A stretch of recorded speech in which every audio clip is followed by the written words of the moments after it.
Cedric Maxwell Podcast is brought to you by Prize Picks and the GameTime app.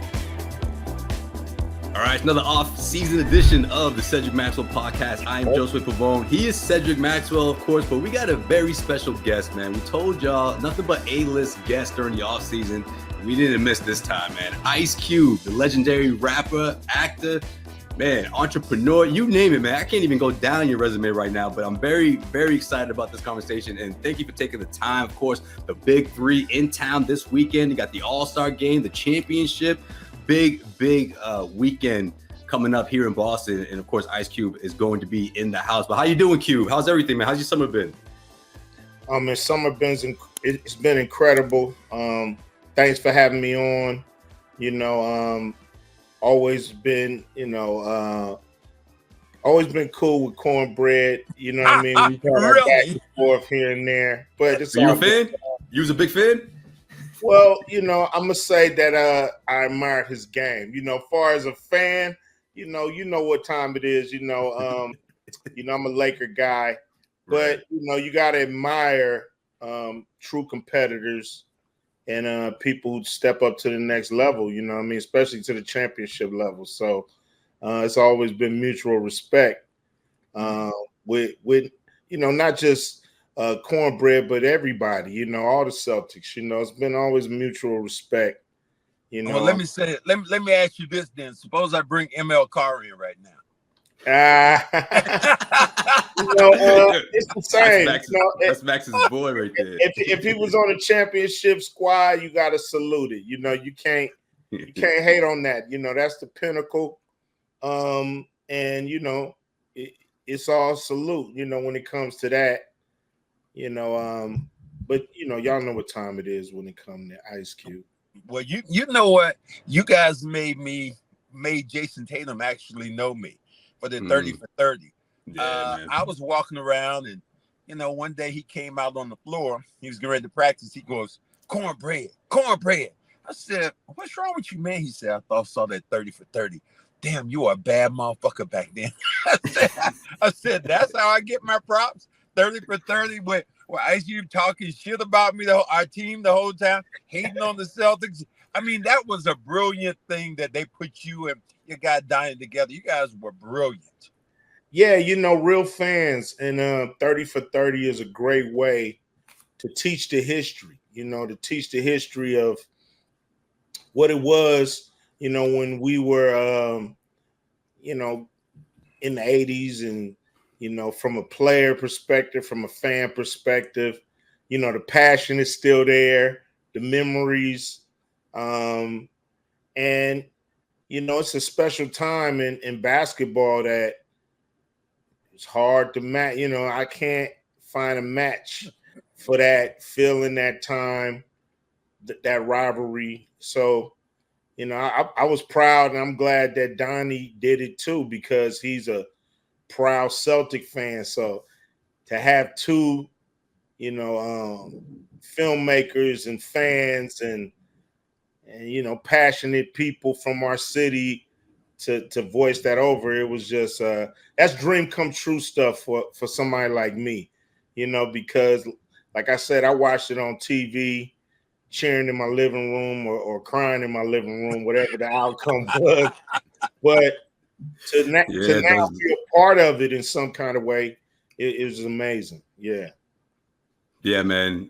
Before that, Tatum revealed that he thought this dude, this 6'8" Celtics legend over here, was just a radio guy. He thought that he was just, had been around the team for a while. He popped in the 30 for 30. He's like, wait a minute, that dude won rings. That dude. And the youngsters think I'm a movie guy, so it's I can understand what he's going through. Yeah, that's so funny you say that, because last episode I was telling Max how growing up, when I first saw New Kids on the Block, I was watching this video one day on MTV. I was like, was that Mark Wahlberg? Like, I had no idea that he had a whole group and everything, man. So from that generation, I can relate to that for sure. But I certainly know you from your rapping days. Not NWA quite, but when you was solo, I remember that growing up for sure.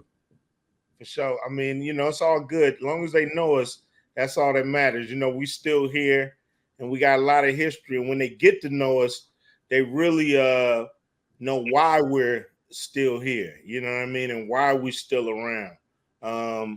Because we've done some cool stuff, and now we're talking about the cool stuff that Max is talking about what players is doing.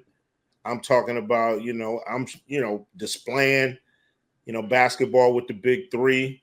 So we setting the stage for the youngsters to come in behind us and show us what they got. Well, I got to let our listener, our viewers, on a little tip. When I saw my man on the sideline, Josue, I had to go over there and give him respect. And so, I pull my headphones off. I go walk up to him, and he looks at me. He's very observant. He's looking around everybody else, and he sees me, and he goes, "Fucking cornbread." Man, used to make my stomach hurt. That's a salute from a Lakers fan, right? That's a salute. Hey, it was they had some tough teams, and it was always a nightmare to have to go against the Celtics, without a doubt. And so you got, I respect, all the players from that era. I ran into Danny Ainge, a few years ago. Had to give him his respect, for just for being that ferocious player, for bringing out the best in the Lakers too. It was the highs and lows of the '80s. I think it made it a special time for both organizations. I look at. I want to ask you. I think one of your darkest days and one of my darkest days. I want to get your perspective on it of when Kobe Bryant passed away. Because everybody, Tatum, there were people crying. How did that hit you? Where were you at when you heard the news? I mean, got to be one, man, get the hell out of here when it was telling you the story. Yeah, it reminds me of the time, hearing about Magic Johnson in 91, or it was 91 or early 92. It was just, back then I was on the set of Trespass with my homeboy Ice-T and Tiny Lister and Stoney Jackson. There was a few other people in that movie. And when it comes to Kobe, I was just at home. It was I believe it was a Sunday. Me and my wife, we was just kind of kicking it, having our coffee, and then I got a text, and I just, froze in my tracks. You know what I'm saying? I couldn't believe it.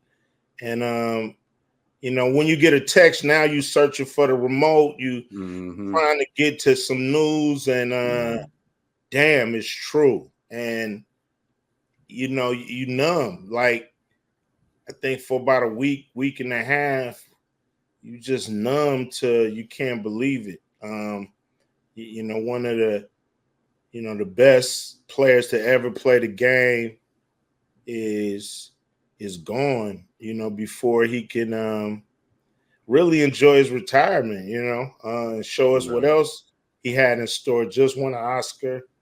It was just unbelievably tragic.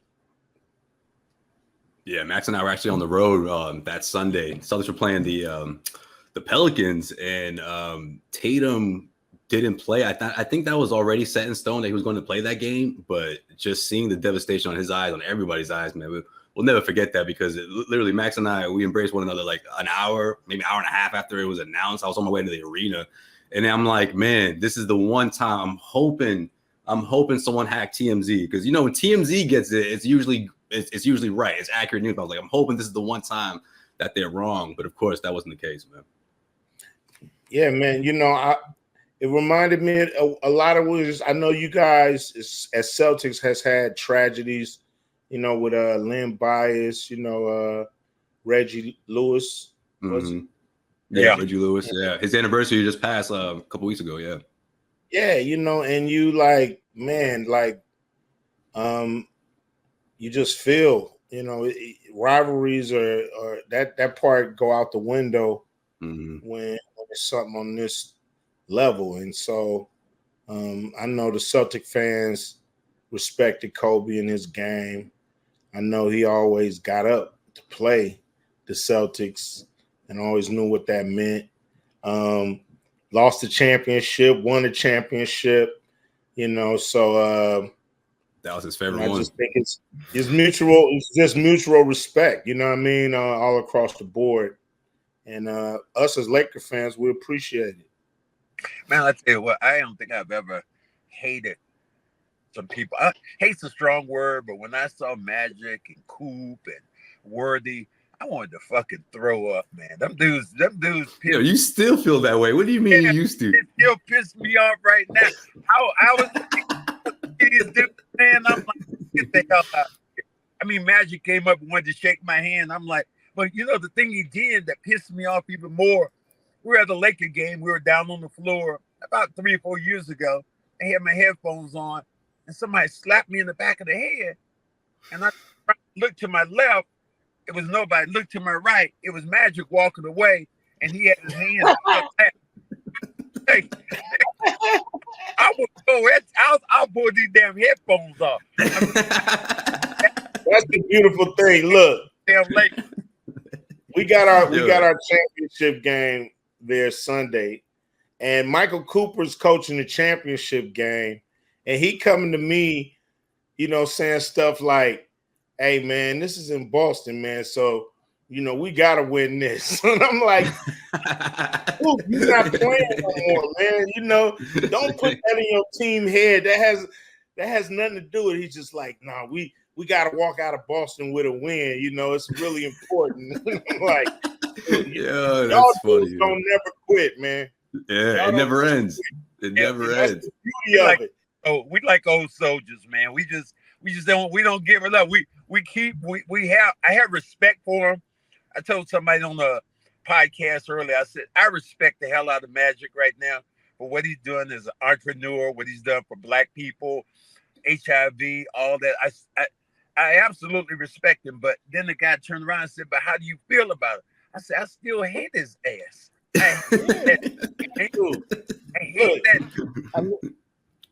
He robbed some things from you guys, and y'all robbed some things from him, and you can't forget that. It's like running into the dude who got your, merchandise on his finger. Yeah, that's it. That's exactly it. How could you really, love that when you see, when they look down and see a ring they think they should have had, and you look down and see a ring you should have had. Right. That love, there ain't no love lost right there. Now, in 1984, I'll give you that. When we beat the Lakers, that was the same time the Olympics were in L.A. My guy, a car goes out to Fat Burgers, famous hamburger place in L.A., and he goes to order a hamburger. And the guy says, "You're ML Carr, right?" He said, "Yeah." He said, "I'm not serving you." He said, "What?" Too soon, man. Wait a minute. At Fat Burgers, they gonna do some shit like that. Fat Burgers? Really? Hey, man, he didn't need no damn Fat Burger. Man, go on down and get you some Arby's or something, man. You don't need no Fat Burger. Q said you good with that. Oh man, that's funny. Yeah, man, I will Q. Prize Picks is America's #1 daily fantasy sports app with over 5 million active members. Prize Picks is the easiest and most exciting way to play daily fantasy sports. Unlike other apps on Prize Picks, you just go against the numbers. You against the numbers, that's it. You can now win up to 100 times your money on Prize Picks. With as little as 4 correct picks, you can turn $10 into $1,000. That's right, $10 into $1,000. It's that easy. One Caleb Williams passing yard gets you 1 win on Prize Picks every week in September. That's right. Only 1 yard gets you an automatic win every football season in September. 4 weeks of free wins, 4 weeks of free W's. Don't miss the deal on Prize Picks because it's gone when September is gone, when September ends. Prize Picks is the best way to win real money this football season. Which players are going off, which ones aren't. Make your picks in less than 60 seconds and turn your sports opinions into real money all season long with Prize Picks. Patrick Mahomes, what do you think of this one? Patrick Mahomes for more than 4,300 passing yards. And Aaron Rodgers, listen, he has to really step it up. Aaron Rodgers for more than 3,750 passing yards. Yeah, I think both of those can happen. Download the Prize Picks app today and use code CLNS for a first deposit match of up to $100. That's code CLNS on Prize Picks for a deposit match up to $100. Prize Picks, run your game. Let's get into. We talked about what's going to happen here in Boston on Sunday, which for sure should be a lot of fun, man. Especially for the league. You know, this is the big finale here. But let's talk about what was supposed to happen, or what could have happened with, the 3-on-3, the winner of the Olympic winning Netherlands team who took the gold medal, and you presented a challenge for them to take on the champions of the Big Three, and they accepted. But of course, FIBA got involved, and now it seems like it's not going to happen. What happened there? Take me through that. Well, we saw how the USA, fared out in the Olympics, and everybody, if you even, four eyes, no eyes, you could see and know that we had better players that can represent the United States, and we think they in the Big Three. These guys have been playing this style of basketball for, 7-8 years. And it's like, we feel like we got the best players in the world, and it's not even close. And so after the U.S. got kicked out, we was like, we want to challenge the winner. We didn't even know who the winner was going to be. And it turned out to be the Netherlands. And so we gave them a few days and then gave them a call. And they were, to their credit, they was down. They think they're going to do well against, Big Three All-Stars. And but they were worried about FIBA. FIBA had threatened them not to let them play in the EU championships, to suspend whoever played for a year. So they kind of stepped in. Then they sent us this, bullshit letter where they said, you only gave us 10 days to make this decision. We have to wait 3 weeks because of the blah, blah, blah, blah, blah, blah, blah. And right. So, that was a little out, a technicality. So today we issued another challenge. Let's do it in January. Let's invite a few more of the biggest 3-on-3 teams in the world, or the best. Let's have a little tournament. Let's call it the Big Cup. Let's I like that. Back on the line. Let's put that money back on the line, and so we're gonna play our championship. We're gonna play our All-Star game on Sunday, and then we're gonna get right back at them and see if they can. What excuses will they have now? Oh, what made you come up with that concept? I mean, that's just. I played street ball all the time, played 3-on-3, but what made you think that this was going to be viable, especially commercial? And now you've kind of crossed over into a whole nother thing where people are representing you and being on TV. This is really cool. But what made you come up with that concept? Just playing, being a fan. I love basketball. I played a little organized basketball. I wish I could have played your ass back in the day when I was playing. I wish I was. Man, look, that's all right, man. I'll just shoot them jumpers, man. He ain't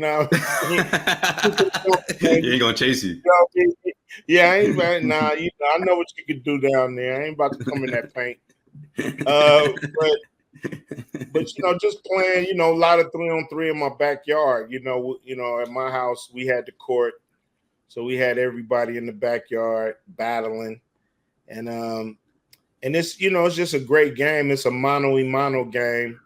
It's a game where you have to have all skills. You can't be a specialist in 3-on-3. In 5-on-5, you could be a defensive guy, you could be a rebound guy, right. You could be a 3-point guy. But in 3-on-3, you have to be able to pass, dribble, shoot, and defend. And, man up, lock down your man, help is not coming. And so I felt like this style was there all along, like the step cousin of 5-on-5, waiting for some shine. And I'm like, talking to my partner, Jeff Quantness, let's elevate this to the professional level. And we spent a year, just figuring out what that looks like, what that feels like, what will be accepted by first, the American audience and then the world audience. And so we started to, kind of carve up what the league should look like, feel like, sound like. And it's a blessing. We've been here, this is our 7th year. Really 8. We had to shut down for COVID, but it's been great that people love the game like I do. I remember last year it was super cool because you guys are out in London at the O2 Arena, I believe, and you get Jaylen Brown to make an appearance. Not only make an appearance, but to play in it. I thought that was super cool. And here we are a year later, and that's the Finals MVP. So like, how did that come together? First of all, and second of all, like, is that something that you think could, something you're planning on for the future in terms of bringing in, top tier NBA guys? Well, with Jaylen, I've admired him, from afar. I met him, when he first got drafted, and been watching him ever since. And he's a brilliant young man, and he, he really is into, trying to figure out, ways to help in a lot of different ways. And he respect and love what we doing with the big three, giving our OGs another shot at it, as far as coaches and players. And so he saw that this was great for the game of basketball. It's great for the psyche of the players. Guys always come to me and say this has been a tremendous help to their mental health, because a lot of guys struggle on what to do. Definitely. After they get out of, after the NBA, for some reason, sometimes it's a numbers game and they just find themselves on the outside of them numbers. And so he recognized that and wanted to help. And he was like, yo, where's your championship game? And I told him, yo, we in London. He was like, I want to come. And I was like, yeah, we got an all-star game too. We the only league that does the all-star game and championship game on the same day. So you get to see the best of the best. And so he was like, man, how can I play? I'm like, yo, man, we'd love for you. And when you're like, damn, yeah, you say? We would love for you to play. You know what I'm saying? Like, we don't want you to mess up. He just signed this $300 million. Yo, Max wanted to put him in bubble wrap. Remember that, Max? Yeah. So we don't want you to mess that up in any kind of way, shape, or form. He's like, no, man, I got a love for the game clause, and we're gonna do something cool for charity. Any kind of fine or something I get, I will match it and give it to charity. So I was like, blown away. And, he is my favorite player in the NBA because he's a true champion of the sport, not just, not just a great player for himself or Boston or, the MVP of the finals, but he's championed the game of basketball, and we need more champions like that. Well, I'm gonna put you out here on Front Street because of your Laker affiliation. Give me your Mount Rushmore of the Los Angeles Lakers. Wow, I'm surprised you're asking that one. Okay, no, Mike. I'm putting him out there because I know you're gonna leave somebody out, and I know it's gonna be James Worthy, and I'm gonna love that. Well, my Mount Rushmore got about 10 heads on it. You can't have well on the spot. Give me 4. To me, I think if you really talk about the Lakers' success, I would have to give it to Elgin Baylor, okay, Jerry West, okay, Magic Johnson, okay, and Kobe Bryant. Okay, that would be my 4. Wait a minute, you leaving the captain out? I'm leaving the captain out.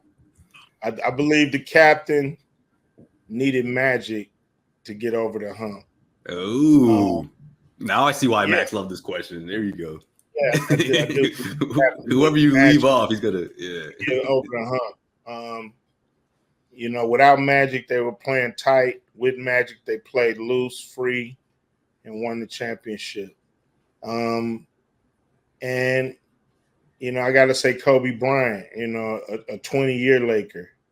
I don't think nobody did it. As far as in the Laker uniform, between him and Magic, nobody did it better. Man, and so another guy you leaving out Shaquille O'Neal. Yeah, I am. Shaquille's great. Damn, Max, leave that list alone, man. He's fine. You only get 4. That's it. Right? Who would you replace on my list? Well, hold on. Since we're talking about Shaq real quick, does him leaving have something to do with it or not? I'm just curious. Yeah, it does, without a doubt. Okay, that Kobe makes sense. won 5 here, Shaq won 3. Shaq didn't win without Kobe, but Kobe did win without Shaq. So I got to put Kobe on my Mount Rushmore. If I only get 4, it's Elgin Baylor, Jerry West, Magic Johnson, and Kobe Bryant. Like I don't understand the argument. Now, okay, as much as I like your list and I think it is great, I can't go away from Kobe. I can't, and damn, I want to go away from Magic, but I can't. But whatever it is, I wore number 33 in high school, and Kareem is my all-time favorite player. I did tell him that to his face. Matter of fact, the thing I told Kareem, we were on the court as early in my career. He came down, he elbowed me in the stomach. And I was like, it didn't hurt me, but it hurt my damn feelings, man. And because that was my favorite player. But I got in there because of what he's done and just how effective he's been over the years. As many times he was an all-star MVP. That one I couldn't leave out. But, I can't over-argue your list. Although I loved Elgin, I still just love the captain more. Well, Kareem was a great player. He came from Milwaukee. He came in. I don't know if he was a team player as much as Magic. And I don't know if the Lakers would have won without Magic, even with Kareem there, Norm Nixon. He had Jamal Wilkes. But I just still don't think without Magic they win. And so I got to put him above Kareem because they played in the same era. As a Laker, Mount Rushmore. Far as centers, of course Kareem is up there. But I just think, Kareem was, about Kareem. You know what I'm saying? I don't know if he was a team player. There's nothing like live baseball on a hot summer day, and I can't wait for my upcoming trip to Fenway Park this month, and you could be doing the same thing thanks to GameTime. GameTime is an authorized ticket marketplace of Major League Baseball, which makes getting tickets faster and easier. Prices on the GameTime app actually go down the closer it gets to the first pitch with killer last-minute deals, all-in prices, views from your seat, and their lowest price guaranteed. GameTime takes the guesswork out of buying MLB tickets. With the All-Star game in the rear view, right now, this is the time where things start to heat up going into the playoffs this upcoming fall, and you don't want to miss out on the action. I mean, the Boston Red Sox are one of the hottest teams in the MLB right now, playing their best of the year, and you don't want to miss out. You could also get last-minute tickets, flash deals, zone deals, easy place to buy MLB tickets, and for every other kind of event in your area. This is your place to go to. Save up to 60% off buying last minute for sports, concerts, comedy, theater, you name it. Save even more with exclusive in-app deals on select seats ahead of the game or event. And also, it's the lowest price guaranteed, or GameTime will credit you 110% of the difference. Your purchase is covered with the most flexible customer service policy in the ticketing industry. Take the guesswork out of buying MLB tickets with GameTime. Download the GameTime app, create an account, and use the code CLNS for $20 off your first purchase. Terms apply. Again, create an account and redeem the code CLNS for $20 off. Download GameTime today. Last-minute tickets, lowest price, guaranteed. Let me ask you this, and just to follow up that. You are a great sports fan. Give me a Mount Rushmore of sports. Well, you get 4 people. You're going to put Oh, damn, Max. I was going to ask him about the rappers, but all right, we can do that first. Oh, we'll ask him that too. Ask him. I mean, I would put Muhammad Ali Okay. as a boxer because he did more than fight in the ring. I think he moved society. I mean, he damn sure the first rapper in the world. Yo, for real. That's a great call. Yeah. That really embodied the bravado of a rapper. Yeah, the braggadocious. Yep, that's right. So, and he moved the needle socially. Baseball player, how could you go away from Jackie Robinson as a baseball player? As a basketball player, I would go with Michael Jordan. Go. And what am I missing? Hockey? I mean, you don't have to. It's up to you.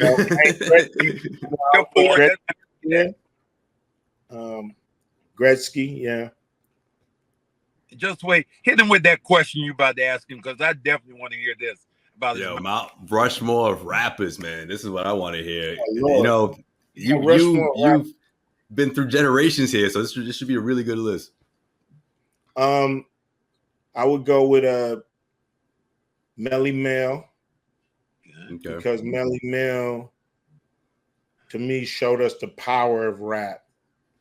That you not only have to talk about your DJ or shaking your booty, but you could talk about social issues. Mm. Then I would go with KRS-One.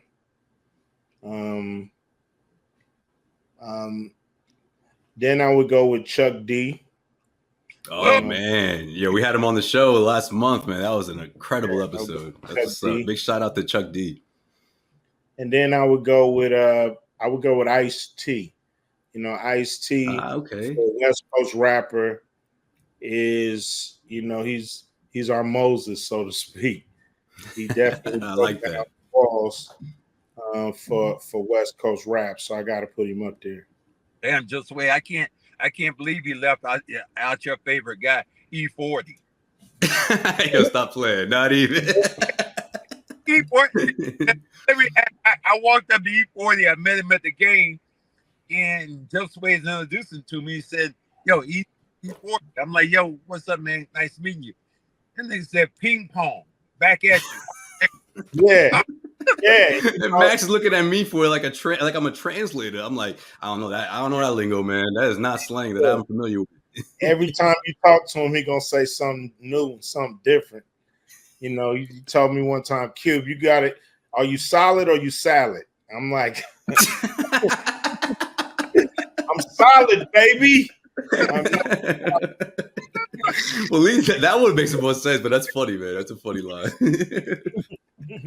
So, Bodie gonna come with the lingo. I think every rapper in the game them borrowed 2 or 3 things from Fody. This is king of lingo. Yeah, this was during the NBA Finals, man. So you can imagine, on the floor out in San Francisco, Gary Payton was there. He was going to be in the building this weekend. Actually, he's, one of the coaches for the championship in the Big Three. But yeah, Max and Gary going at it, and then, or not in a bad way, but just kind of talking about the game. And then E40 popped it. Man, it was funny, man. It was funny to see Max's reaction to that type of lingo. Man, dude, I so appreciate you coming on with us, man. It is honor. It's an honor to us, a pleasure to have you on. Absolutely. I'm definitely going to talk to my boy ML Carr and see if I can get you guys together. Sunday, man, the game, man. Your voice in the 30 for 30 when you said it, and who seals a fucking game? ML Carr, the guy I hate. Damn. Y'all talking that's shit, funny. Y'all don't understand, man. They still don't even let it go. I'm telling you, man. Y'all wasn't humble winners, man. Y'all would be man talking $1,000 worth of shit. And so, yeah, man, it was visceral, man. You know, we was like, dude, if you see ML Carr, don't give him no damn fat burger. Remember that. Yo, Q, hold on. Last one, man. I just want to get this one question in because I just think it's relevant with somewhat relevant. But look, one of my favorite stories from you is when you were telling, I think it was a podcast recently about how your son auditioned for Straight Outta Compton for your role, Straight Outta Compton, and it wasn't given to him. He had to, go to acting coaches, prepare himself for the role, go up against 5 other Ice Cubes, and of course, he eventually got it. But the reason I asked this question is because I want your take on how you feel about LeBron James, Bronny James being teammates. Of course, people calling him out, saying maybe he wasn't ready for this opportunity. He should have stayed in college or he wouldn't have been drafted as high if it wasn't for LeBron James. But my thing is, I think if he's able to put in the work, he could surprise people. But at the same time, that doesn't always happen. It doesn't always pan out. But how do you feel about it? If you're in his shoes, would you have gone down a similar route or would you have done things differently? In LeBron James's shoes, of course. In LeBron James's shoes. Yeah. I think it's ridiculous for a father not to help his son make it to the next level. Right. And in this world, you got to play with the cards that you dealt. You got to use what you got to get what you want. And then it's really on, like, LeBron can't help his son make a shot or D up or any of that. But his father can and should give him the opportunity to prove himself. Being with his father might be the best coach on the court that he can find. You know what I'm saying? Who can really, to tell the coach, hey, he ain't ready yet. You know what I'm saying? Or come on, get in there and show me what you can do. Don't bullshit. Like, right. My son, everybody know the coach's son usually have it the hardest. They look like they getting all the play and all the attention, but you being coached 24 hours a day, damn near. You know what I'm saying? Like, Jayson Tatum talked about that. Yeah, that was tough. Coming home from school, you drilling, you more than ready because, for one, don't embarrass the name that's on the back of that jersey. And I put my son through the same thing, put him through the ringer, because if you're going to get out there, goddammit, you're going to be ready. Or you're going to come sit down with me. And you're not, and somebody else going to have a job. And that's how it should be. Not saying you should walk unqualified people in the door, through the door, and do the job for them. But, hey, man, sometimes all a person need is a shot to show you what they got. And so I salute LeBron and any father out there helping their son in any industry make it to the next level. Absolutely. Appreciate you, Cube. And lastly, I mean it this time, a Friday update, quick Friday update. The last I saw that it was in the development stage. Where does it stand? Are we going to get another installment of Friday, man? I'm hoping that we get at least one more. I think we are. Right now we're in contract negotiations. So okay. Go. But I think they're going to get it done. They know what I need to make sure the movie's great. That's all I care about, is making sure, the fans get what they've been waiting for. And so, that's my responsibility. So I just need everything I need to make that happen. We this close. So we're going to get it done. Oh, man. I can't wait, man. Cube, once again, I appreciate you coming on the show. Cedric Maxwell Podcast. When I saw you at TD Garden that night, man, I don't know, Max, if you remember this story, but my phone screen was all cracked up, and I'm thinking to myself, man, this dude was probably thinking to himself, man, who's this dude giving me this phone all cracked up? Like, I'm my fingers scratched up. But I appreciate you responding to me, man. Anytime, man. Don't worry about it. Y'all more than welcome to the games on Sunday, and anytime you need me, hit me up.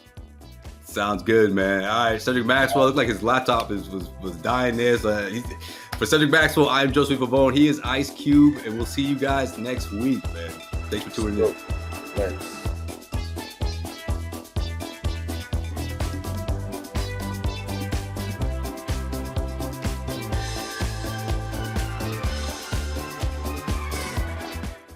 Josue Pavon here, CLNS Media, and if you made it this far, that means you really like this video. So hit subscribe, make sure you keep our notifications on, damn it, and we got plenty of great content coming your way.